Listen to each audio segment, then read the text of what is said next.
तो बहुत अच्छा होगा। इस कार्ड का उपयोग करने का शौक नहीं है, यह मजबूरी है। उन लोगों की मजबूरी है जो तकलीफ में बहुत निराश हो जाते थे। उनका तो बीमा भी नहीं होता था। बीमा करने के लिए उनके पास विषय आता स्वास्थ्य का। प्रधानमंत्री जी ने प्रधानमंत्री जन आरोग्य योजना के अंतर्गत आयुष्मान भारत के कार्ड देने शुरू किए, लेकिन जब हम ध्यान में आया कि ये एक डाटा बना था SCCC socio economic caste census 2011 में एक परिवारों की पहचान की गई थी। अब उस समय से लेकर के आज और एक 11 साल बीत गए हैं। 11 साल में परिवारों की स्थितियां बदलती रहती हैं। कई बार परिवार एक की बजाय 2, 3, 4 भी हो जाते हैं, बंटवारा होता तो आमदन भी उस हिसाब से कम हो जाती है। किन्हीं भी कारणों से कुछ नए परिवार भी उसमें जुड़ जाते हैं और उस समय आय की सीमा भी 1,20,000 पे रखी गई थी, अब हमने उसको 1,80,000 कर दिया है। तो सूचियां बदल गई है। उन सूचियों के हिसाब से अभी तक केवल 9.5 लाख परिवारों के कार्ड बने हुए हैं, लेकिन जब हमने नई सूची बनाई है 1,80,000 के हिसाब से, डिपार्टमेंट ने पीछे 1 महीना पूरी मेहनत की है। इसमें अब इन परिवारों की संख्या होगी 28 लाख। इन 28 लाख लोगों को ये गोल्डन कार्ड दिए जाए। आज से उसका शुभारंभ किया है। आज तो अभी मात्र सभी 28 स्थानों पर टोकन रूप में थोड़े थोड़े कार्ड दिए जा रहे हैं। आज केवल 2,500 कार्ड वितरण करेंगे, लेकिन कार्ड बनने शुरू हो गए हैं और 5 दिसंबर तक हमारी कोशिश रहेगी कि और एक 10 लाख कार्ड, ये 5 दिसंबर तक तिथि तय हो जाएगी। सभी PHCs में, CHCs में, सभी स्थानों पर जहां जहां कार्ड बनाने हैं वहां बुलाकर अथवा घर घर जाकर के ये 10 लाख कार्ड जो है 5 दिसंबर तक और बंट जाएंगे। शेष बचे अगले कुछ दिनों में, लेकिन यह तय है कि 31 दिसंबर से पहले पहले इस काम को हम पूरा करेंगे। जिस दिन से जिसको कार्ड मिलता है उस दिन उसकी योग्यता उसमें बन जाती है कि 5 लाख रुपए का स्वास्थ्य बीमा उसका हो गया। स्वास्थ्य बीमा में जब भी जितनी आवश्यकता पड़ती है उतना ही उस गरीब परिवार को उसको सहायता मिलती है। अभी तक क्या देखने में आता है कि परिवार में जो भी कोई हमारा प्यारा है, आखिर परिवार का सदस्य सबको प्यारा होता है। कभी भी कोई गंभीर बीमारी या कोई चोट या किसी प्रकार का कोई ऑपरेशन जब वो कराने की बारी आती है तो हमेशा एक उसके सामने डॉक्टर के द्वारा चिट्ठा पकड़ा दिया जाता या इलाज कराने जाता, उसको पता ही नहीं लगता कि कितना खर्च इस पर आएगा कितना नहीं। अब एक मरीज अस्पताल के बेड पर चला गया है, अब वो बिना इलाज कराए वापस भी लाना उसके लिए संभव नहीं है। मन में उसके एक भावना भी है कि इसका इलाज होना चाहिए, कैसे भी होना चाहिए। सहायता कभी कभी कहां कहां थोड़ी बहुत होती है, कभी CM रिलीफ फंड में से कुछ मिल गया, कभी DC ने कुछ करा दिया, कभी किसी संस्था ने करा दिया, कभी अस्पताल वाले ने थोड़ा छोड़ दिया, लेकिन सबको लाभ मिलता नहीं है। और बहुत परिवार तो उस खर्च के लिए कर्ज ले लेते हैं, अपनी छोटी मोटी संपत्ति बेच देते हैं, लोगों की नौकरियां तक छूट जाती हैं। ऐसी समस्याएं इस गरीब परिवार के सामने बहुत देखने को मिलती है और जब वो देखने को मिलती है तब मन में वेदना होती है। जो भी कोई व्यक्ति जिसका समाज के प्रति संवेदना है मन में थोड़ी भी, ऐसे संवेदनशील व्यक्ति को पीड़ा होती है। अब ये पीड़ा नरेंद्र मोदी जी ने समझी थी तो उन्होंने करोड़ों परिवारों को उस समय कार्ड दिए, लेकिन जहां कमी महसूस हो रही है उसमें हमने प्रदेश के नाते से इस कमी को पूरा करने के लिए इस योजना को इसका विस्तार किया है।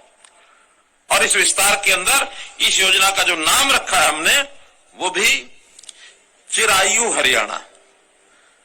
इस योजना का नाम चिरायु हरियाणा,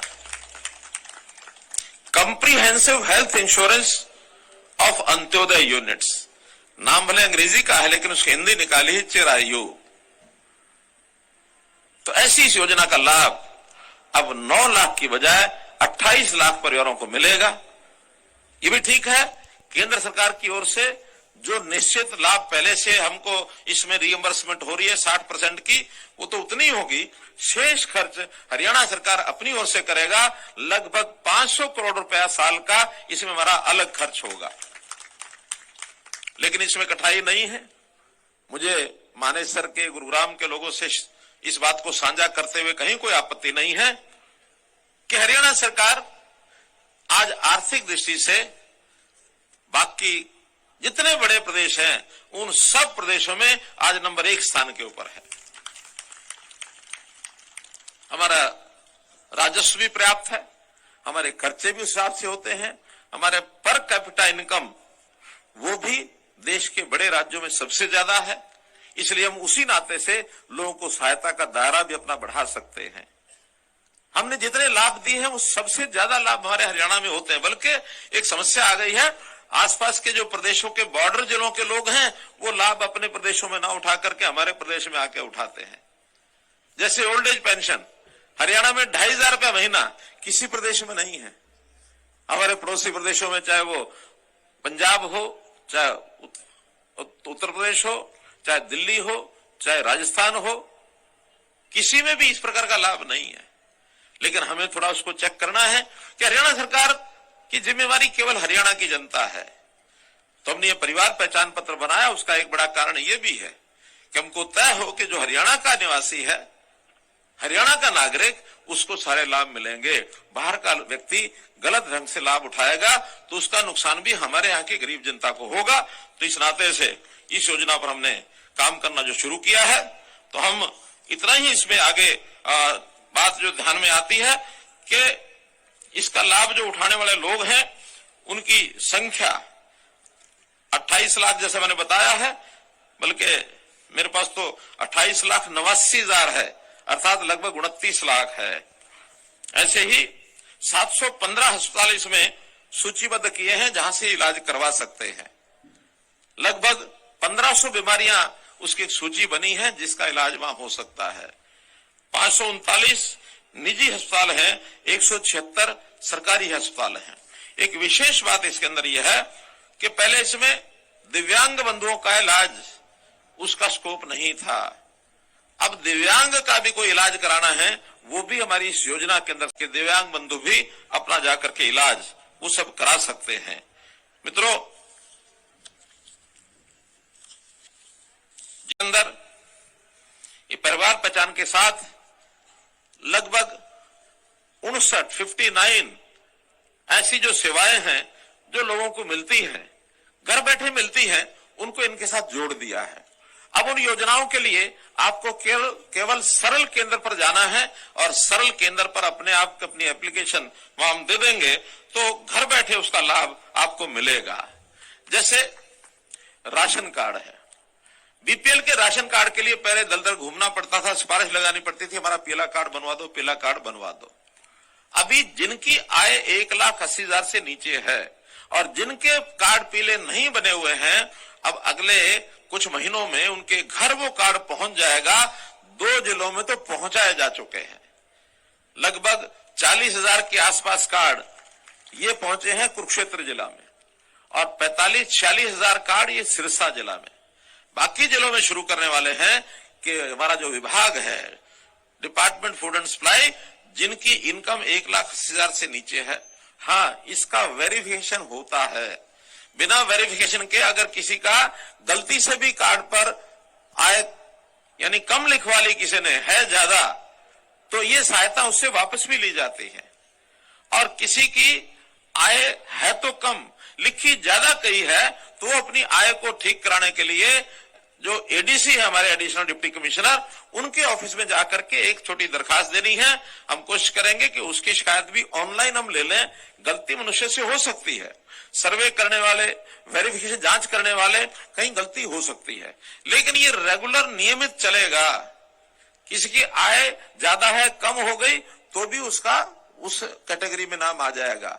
और भाई अच्छा है किसी का इनकम बढ़ जाए, ज्यादा हो जाए, तो उसकी आय ज्यादा होने पर भी उसको निवेदन रहेगा कि इस सेवा को आप छोड़ो, गरीब आदमी के काम आना चाहिए।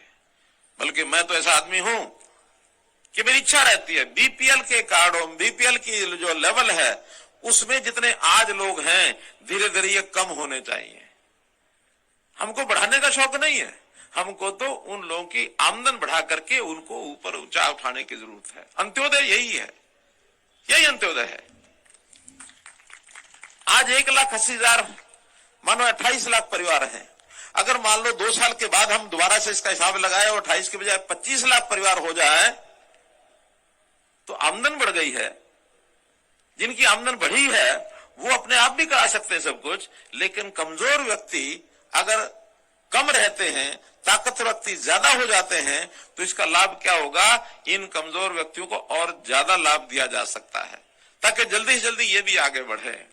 हमारी इच्छा कमजोर को ताकतवर बनाने में है या ताकतवर को कमजोर बनाने में है, बताइए। कमजोर को ताकतवर बनाने में। तो इसलिए ये बात राजनीतिक लोग खास करके हमेशा कहते हैं कि हम बीपीएल में आज इतने हैं, हम इसको और बढ़ाएंगे। अरे बीपीएल में और बढ़ाएंगे तो इसका मतलब क्या है कि हम उनको और कमजोर करेंगे। तो आगे बढ़ने का इरादा रखना चाहिए, पीछे हटने का इरादा नहीं। और इसमें तो जैसा आज कार्ड दिए जा रहे हैं, हमारे जो गोल्डन कार्ड हैं, इन गोल्डन कार्ड के बारे में भी मैं तो इतना कहूंगा कि इसका उपयोग हमेशा हमने जरूरत पड़ने पर करना है, जरूर करना है। लेकिन प्रभु से कामना करता हूं कि सबको स्वस्थ रखे, और अगर इस कार्ड को उपयोग करने की नौबत न आए तो बहुत अच्छा होगा। इस कार्ड का उपयोग करने का शौक नहीं है, यह मजबूरी है। उन लोगों की मजबूरी है जो तकलीफ में बहुत निराश हो जाते थे। उनका तो बीमा भी नहीं होता था, बीमा करने के लिए उनके पास पैसे नहीं होते हैं। तो ऐसे जिनके पास खुद अपनी ताकत बीमा करने की नहीं है, ऐसे लोगों को स्वस्थ रहने के लिए ये सरकारी बीमा योजना, प्रधानमंत्री जी ने जो आयुष्मान बीमा योजना चलाई थी, ये